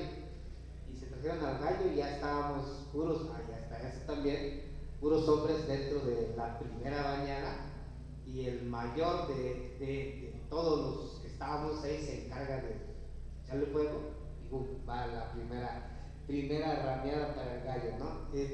Tiene, bueno, diferentes aspectos rituales. Bueno, y retomando lo que comentaba el doctor Laveno, que efectivamente sí existen muchas religiones en el Chuc, ya hay pentecostés, sabáticos, testigos de Jehová, ya hay mormones, ya ves caminando mormones todos los días allá en el pueblo, los güeros altos, aquellos que están en busca de creyentes, ya los ves caminando en el pueblo. Pero bueno, al final de cuentas esto, bueno, se lleva al respeto en la diversidad. En la ponencia de estudios sobre religiones en la REFREM se va a tratar de hacer entender esto, porque en lo particular he seguido también una festividad, un ritual en el que se ve involucrado un barrio, y en ese barrio, seas católico, cristiano, pentecostés, sabático, testigo de Jehová, la religión que tú tengas, pero por el simple hecho de ser del barrio, tienes que entrar a las cooperaciones, al trabajo y a todo lo que tenga que ver ahí en cuestión a esa festividad que gira en torno a San Cristóbalito, y hay un barrio que se llama San Cristóbalito, que igual tiene bastante significado en toda esta cuestión de las ritualidades. Bueno, y al final de cuentas esas religiones tienen que someterse ahora sí que a lo que diga la máxima asamblea, que sería la asamblea general del barrio o la asamblea general de la cabecera municipal, ¿no? Y en eso también se ve la participación de los jóvenes. Se ha visibilizado que los jóvenes ya agarran nuevas funciones dentro de los rituales, y a algunos se les conoce como Chixibac. En el caso de nosotros del colectivo que tenemos en Tajimanquín, tenemos a jóvenes que se encargan de quemar cohetes, les decimos chicos y vaca, y es exclusivamente ese trabajo que tienen los jóvenes. Y bueno, hay participación de diferente manera en los rituales, ¿no? En el caso de las familias, de los jóvenes participan a lo mejor de manera no tan directa, pero sí están presenciando, y a lo mejor en algún momento se espera que esto siga siendo para que se siga transmitiendo este tipo de ritualidades intergeneracionalmente, ¿no? Eso se espera, pero en algunos eventos más grandes sí hay la participación de los jóvenes está centralizada. Pues bueno, contestando un poco lo que me pregunta, yo no me acuerdo, la verdad. La risa es algo inherente del ser humano, ¿no? Forma parte de la condición del ser humano, ¿no?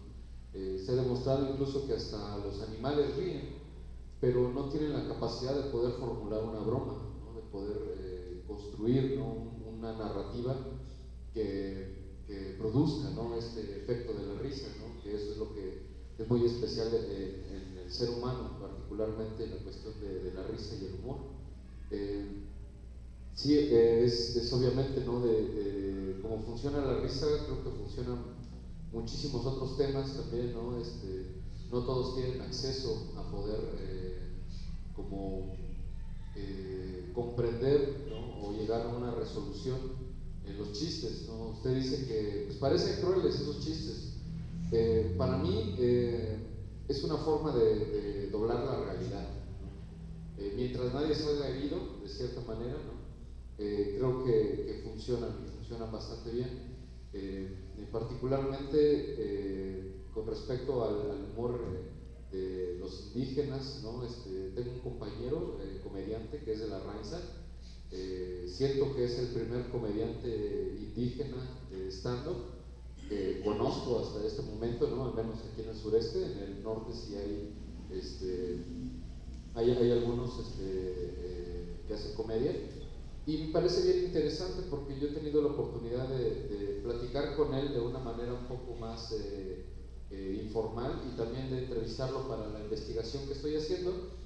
Y él ha sido como muy enfático que en las comunidades indígenas este formato posiblemente no funcione porque existen límites cuanto al respeto, ¿no?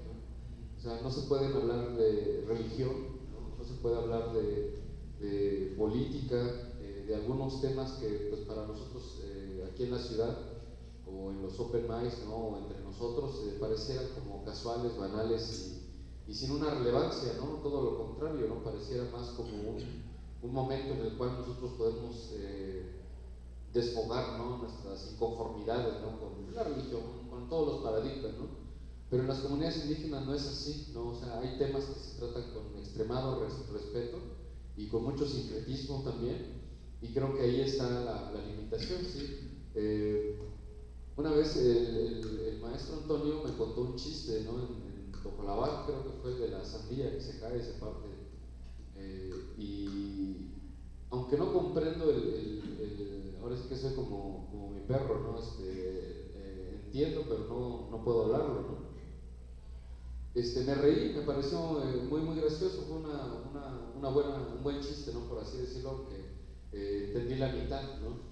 Y siento que muchas veces eso ocurre con los chistes en particular, ¿no? Se tiene que tener cierto bagaje, ¿no? O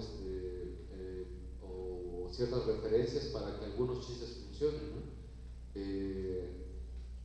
Y pues sí, puede llegar a ser muy delicado, se pueden tocar algunas fibras, ¿no? Por ejemplo, con respecto al feminismo, ¿no? O al racismo, al clasismo. Me han dicho mucho, ¿no? Que hasta dónde llega el límite del humor o de la comedia. Personalmente yo creo que no tiene límites, que independientemente de los distractores o de las cuestiones que existan externas, ¿no? Al psiquismo humano, se van a seguir formulando esos chistes, ¿no? Incluso dentro de grupos de hombres se van a contar ciertos chistes, ¿no? Las mujeres cuentan chistes en su privacidad, ¿no? En su intimidad, sobre el hombre también, ¿no? Entonces, siento que independientemente de que hayan estructuras sociales, ¿no?, que limiten o que restrinjan o que medien, ¿no?, para saber hasta dónde es políticamente correcto uno, el humor no tiene límites. El humor siempre va a existir y siempre va a haber una forma que nos ríe. Hay gente que se ríe cuando una viejita se cae, ¿no?, y hay gente que se preocupa, ¿no?, y que le parece desagradable, ¿no? El otro día ocurrió algo particular, ¿no?, con un chiste que lo menciono, ¿no?, de que pues el compañero en el escenario pregunta pues que qué pasa, ¿no?, con los bebés que nacen muertos, ¿no?, que por qué no es un diálogo que se puede tener comúnmente, ¿no? Y mucha gente se ofendió. O sea, mucha gente sí lo sabe así de, pues es que ¿por qué hablas de eso, no? Y la verdad es que a mí me parece un chiste muy inteligente porque pues no se ataca a nadie en realidad. No se ataca a nadie, no se vulnera ningún grupo, alguna minoría o alguna cuestión, y es algo que ocurre naturalmente, solo que pues, no se dialoga, o que solo se dialoga pues, no sé, en la facultad de medicina como para medir la incidencia de natalidad, mortalidad, ¿no? Y pues nunca se plantean esas cuestiones en la realidad, ¿no?, concreta. Eso es lo que puedo abundar. Bueno, sí, respecto a lo que comenta el doctor Laureano, con la cuestión de la comida tradicional culeta, sí, desde este punto de vista, digamos, la comida tradicional culeta o el loculeto viene desde hace más de 500 años aquí, que se fue esta conformación y esta mezcla, ¿no?, de ingredientes locales con la venida de ingredientes en este caso españoles que vinieron pues, ellos justamente a la búsqueda, ¿no?, de especies y esta mezcla se conformó pues hace ya 500 años. Entonces esta comida representa a cierto sector de la población sancristobalense que ha vivido, ¿no?, que ha tenido como estos orígenes desde generaciones pues, pasadas, ¿no? Actualmente se puede observar, ¿no?, que la ciudad se ha crecido, ¿no?, ha sido ya una ciudad multicultural, como lo hemos visto, en el cual pues ya permanecen grupos de diversos lugares, tanto de comunidades cercanas, también como extranjeros, que vienen a hacer como toda esta interculturalidad dentro de la cocina, ¿no? Se pueden ver infinidad de restaurantes de otros lugares que vienen y se asentan, y que las personas que viven aquí, que llevan varias generaciones, pueden tener la disponibilidad de querer adaptarse, probar nuevas comidas, nuevos platillos, pero también existen aquellas otras personas que son un poco más cerradas en cuestiones de no me toques este platillo, no quiero que le metas cualquier otro ingrediente. Esto me ha pasado, ¿no? Ahorita que estoy en trabajo de campo, pues sí, generaciones que son más jóvenes me cuentan que pues yo le pongo cualquier tipo de pimienta, pero viene la mamá y dice, ¿por qué le estás poniendo pimienta negra si es blanca? Y no quiero que me hagas experimentos, ¿no? O sea, es como esta manera de arraigar, ¿no?, como estas costumbres dentro de sus alimentos. Hablando de la cocina tradicional culeta, sí pertenece a ciertos grupos que en este caso, como lo mencionaba, pues tienen una memoria, ¿no?, han vivido generaciones, y que actualmente pues ya prácticamente muchas de las personas que he comentado este tema, pues sí, inicialmente las personas adultas pues, o de la tercera edad sí me cuentan que pues se va a perder. Es lo primero que a ellos se les viene a la mente. Me dice, es que se va a perder, mi hija ya no lo hace, mi hijo prefiere comer afuera, prefiere ir por tacos. Entonces un poco el trabajo que yo quiero realizar en la tesis es pues como dar cuenta de que este tipo de comida existe en la ciudad, y que en la medida de lo posible, si se puede, pues generar este comparte, ¿no?, con las nuevas generaciones, de saber esto es parte del lugar, ¿no?, de este lugar precisamente de San Cristóbal de las Casas, puede perdurar. Son experiencias, son sabores, es comida que cuenta, historias. Entonces, a mi punto de vista, pues creo que es importante, ¿no? Poderlo expandir, ¿no? Y también, conforme al comentario que se hizo de la comida que pues se puede comer con un vino, ¿no? Y el vino precisamente pues es un alimento también pues que no es común de aquí, ¿no? Del sureste. Entonces, pues sí, la cocina tiene esa, digamos, pues sí, adaptabilidad dentro de los ingredientes que ahora, pues con toda la nueva oferta que hay en tiendas de supermercados o grandes cadenas alimenticias, pues uno puede elegir con qué complementar sus alimentos y también qué otras cosas pues no entran dentro de su abanico gastronómico, ¿no? Sí. Gracias. Sophie, tienes la palabra.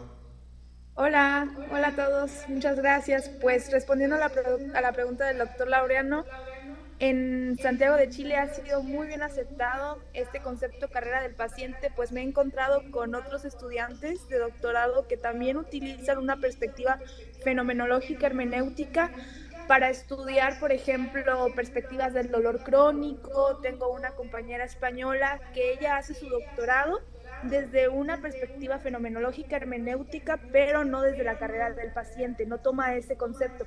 Entonces yo como que se lo compartí y hemos tenido grandes pláticas sobre eso. También acudí a una plática de qué significa cuidar a un ser humano desde la perspectiva de la enfermería antroposófica.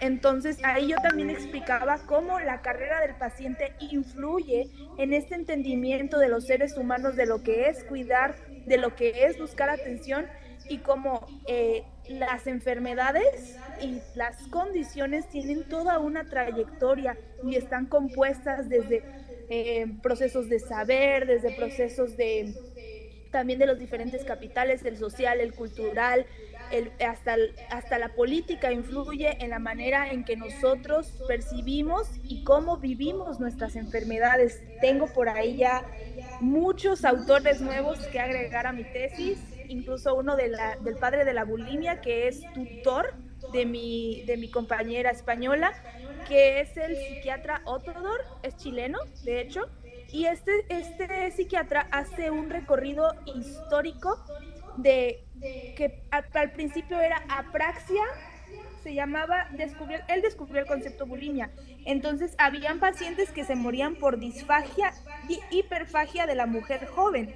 Entonces, empezó a observar que muchas mujeres jóvenes empezaban a morir por este tipo de conductas y de ahí se nació el término bulimia, pero todo fue por un estudio fenomenológico hermenéutico, porque este señor, el padre de la bulimia, Otodor, también fue discípulo de Gadamer y Gadamer de Heidegger. Entonces fue como todo una línea del tiempo para desarrollar estos conceptos de lo que significa enfermarse, de lo que significa vivir con una condición y cómo los procesos culturales y los procesos también de percepción contribuyen a cómo percibimos y vivimos una condición o una enfermedad. Entonces, hasta el momento ha sido una experiencia muy enriquecedora.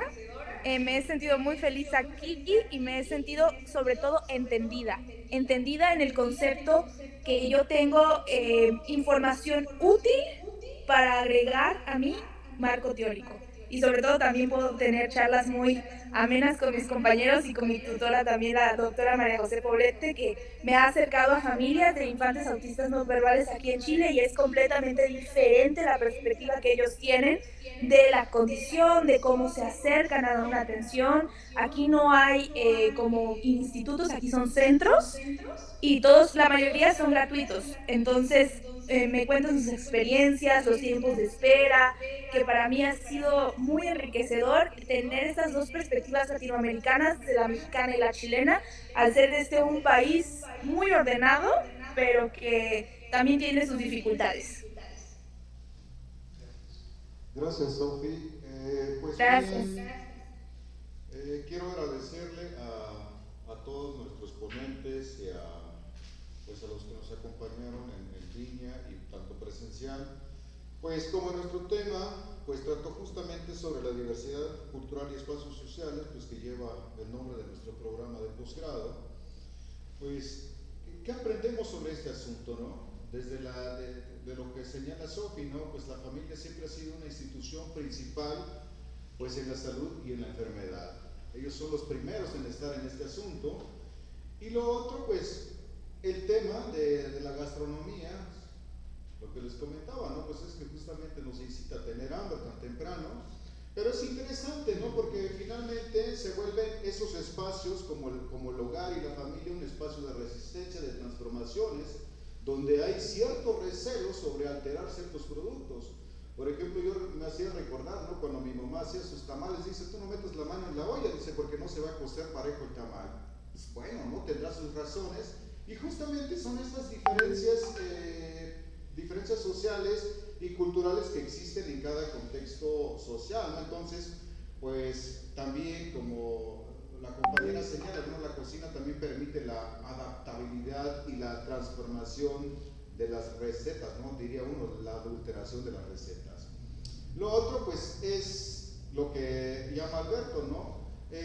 Cómo estos espacios de entretenimiento, de diversión, justamente se vuelven tal vez para ciertos actores sociales algo violento, ¿no? Pero diría uno, pues uno no está obligado para acudir, sino pues hay ciertos espacios selectos pues donde uno debe de acudir, ¿no?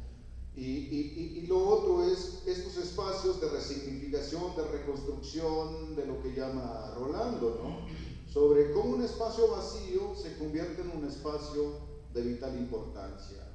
En estos procesos de sacrificios de animales justamente pues no se hacen para restablecer esas relaciones armónicas, espirituales, culturales.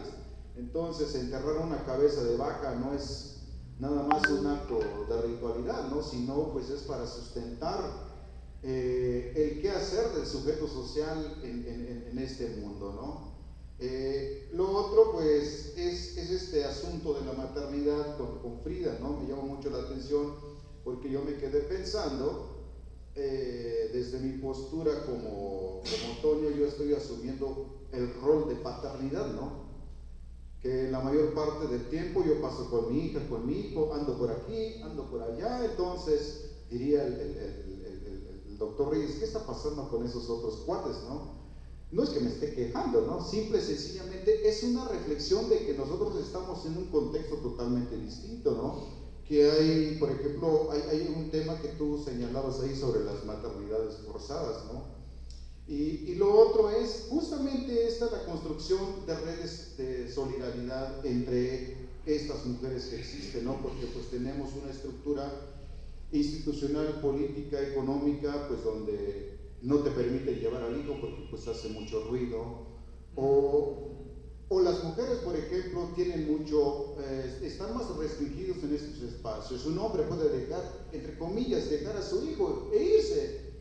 Pueden tener mayor movilidad a diferencia de las mujeres pues que andan en la espalda, ¿no? Y yo siempre me pregunto, ¿qué hubiese pasado conmigo si no tuviera un vehículo para andarlos? Eso a mí me facilita, ¿no? Por eso a partir de ese proceso nosotros empezamos a reflexionar sobre estas nuevas realidades que existen, tanto en espacios urbanos como en los contextos rurales, ¿no? Donde diría, pues es que la mamá es el que lleva la batuta, ¿no? Porque pues ahí también hay papás donde están haciéndole la talacha, ¿no? Como este otro rollo. Entonces, sí nos hace reflexionar ese tema porque pues sí se está analizando en un contexto urbano, es interesante, pero pues había que darle una mirada también estas otras formas de ser mamá, papá, hermano, tíos, esos otros hermanitos chiquititos que se vuelven los cuidadores de los otros más chiquititos, ¿no? Entonces, es interesante este tema porque pues nos hace reflexionar sobre lo complejo que es la sociedad y todo lo que en ella persiste. Pues muy bien, yo con esto quiero cerrar y pues agradecerles a todos. Y no sé si alguien quiera agregar una cosita. Tenemos 10 minutitos que sean muy puntuales, por favor. Gracias. 10 minutitos. Venía escuchándolos en el coche y pues, escuché por partes porque luego en internet no hay. Pero bueno, escuché lo de la cuestión de la gastronomía del sector y más bien es un comentario, ¿no? las áreas de trabajo de investigación me encontré en un archivo de estos que hay en internet, de estas universidades gringas, un recetario de 1676 que se publicó a partir de 1676 y que empecé a rastrear porque me llamó la atención porque estaba dividido más o menos como 200 páginas de comida, ¿no? De recetas, y estaba dividido en carnes, en carne de res, en animales, en harinas, cosas así, ¿no? Y empecé a buscar, ¿no?, el recetario, cuándo será publicado, con qué intención. Y una cosa muy interesante es que ese recetario, según lo que encontré, es un recetario que trataba de hacer popular la gastronomía a partir de ese momento. Estamos hablando de finales del siglo XVIII, ¿no? Y básicamente estaban para los conventos, ¿no? Y empecé a revisar, porque está en línea, si quieres te paso el link para que lo revises, es muy interesante. Y empecé a revisar, y en una de esas encuentro la receta del pebre. Que ahorita me acordé porque venía escuchando, me acordé, pues aquí en San Cristóbal hablan del pollo en pebre, ¿no? Y empecé a ver, ¿no? Y empecé a revisar. Es una cosa totalmente diferente a lo que estamos acostumbrados a comer con pebre, pero ya está ahí, ¿no? Y ahorita que decías, ¿no?, sobre esta cuestión de intercambios, ¿no? Y cómo se van ajustando. Entonces hay un pebre, o sea, el pebre ya viene desde ese periodo, ¿no?, colonial, y de alguna manera pues, muchos ingredientes no están, ¿no? Y entonces hacen una cosa ahí y aparece. Entonces mi comentario era, no sé si tú hubieras empezado a revisar recetarios coloniales, por ejemplo, ¿no? Y un dato que me parece muy importante es que ese documento aparece en una lista de los libros que tenía el sacerdote Ramón Ordóñez de Aguiar. Ramón Ordóñez de Aguiar es un sacerdote que vivió aquí en Ciudad Real, muy importante, dominico, y él tenía entre sus propiedades de su biblioteca, tenía un recetario de esos, que era para pues, los conventos dominicos. Entonces dice ahí, recetario para elaboración de alimentos para mínimo 300 personas, no sé cuánto. O sea, es como para los... Entonces eso me quedé pensando también en que hubieron conventos en Sinacantán, San Cristóbal, o sea, todo esto, y no sé si hay alguna red. Este documento empezó a girar por estos conventos para hacer las comidas, y hoy muchas de las comidas que llamamos tradicionales pues tienen toda esta influencia española ajustadas a eso, ¿no? Entonces eso me llamó bastante la atención, como un comentario para ver si te puedes echar también mucho clavado por los recetarios, ¿no? Lo otro, cuando hablaban de ¿cómo se llama? Villa Chistosa, ¿no? Villa, ¿no? Entonces, cuando hablas de violencia, ¿no? Finalmente el humor es violencia, ¿no? O sea, este tipo de conceptos son como muy gringos, ¿no? Pero nosotros, los mexicanos, traemos toda una tradición del chiste, ¿no? O sea, acuérdense de toda esta escuela del albur mexicano, ¿no? Y que también es ofensivo, que es violento también, ¿no? Que utiliza eso, pero que finalmente, como tú dices, es algo que genera distracción, que te olvida, que te hace reír finalmente, ¿no? Y ahí por ahí también me dije, bueno, es interesante, y no sé si ya también entraste a esta dimensión filosófica, ¿no? Toda esta discusión de estos clásicos, ¿no? De la filosofía, ¿no? Que hablan, por ejemplo, Aristóteles de la risa y estas cosas, ¿no? No sé, ¿ya? Y lo otro, Genis Ivers, hay un texto que se llama Patrones de Brindis entre los centales, es un libro que está en inglés, y yo creo que puede servir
la necesidad de ser universal, nos reímos porque nos entendimos, porque sentimos alegría, pero nos reímos tal vez por corresponder a algo, porque nos sentimos obligados en los espacios como ahora, tal vez alguien dice algo y todos nos reímos, aunque no nos gusta. Digo, porque también se va a llegar, pero los chistes, digo, yo creo que sí tienen sus límites, tienen un público específico, y estoy pensando en esto del Estado. Pues ¿quiénes van a escuchar esos chistes? Seguramente que no se entienden. Ya dije la otra vez, yo fui la primera vez y única vez que iba, pues muchos me quedé callado, no le entendí nada. En algunos ya, bueno, aún me reí cuando ya la mamá de mi hija estaba metida en los chistes. Digo, yo creo que son para públicos concretos, no sé si muy aculturados o digo, con otro tipo de interacción cultural, los que han viajado por el mundo, no lo sé. Y con lo de Frida, yo creo que el asunto de la pobreza, entonces, como concepto, tienes tú que tener tu propia definición por los sujetos, las sujetas sociales que abordas en tu investigación, son personas con capital educativo, tal vez mínimo, con media superior para arriba.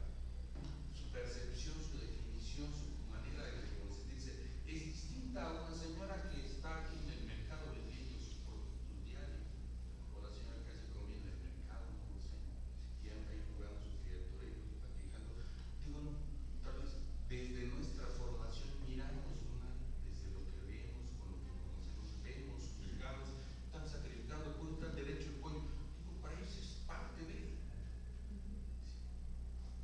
Pero digo, para nosotros, yo creo que es importante, y bueno, pobreza lo estoy definiendo, entendiendo desde este modo, para que lo demás, porque eso puede sustentar tu trabajo. Pues muy bien, gracias a todos. Yo creo que estos temas pues deberían de discutirse mucho más a fondo, ¿no? Porque finalmente pues muchos de los que se presentaron aquí son parte fundamental de su proyecto de investigación y que eso debería de reflejarse, ¿no? Como parte de este producto que ustedes están trabajando, ¿no? Pues bien, pues ya para culminar, pues no me queda más que agradecerles a todos y pues invitarles a pasar en la siguiente sala, porfa, para pues, que continuemos con nuestra actividad. Pues muy buenos días a todos.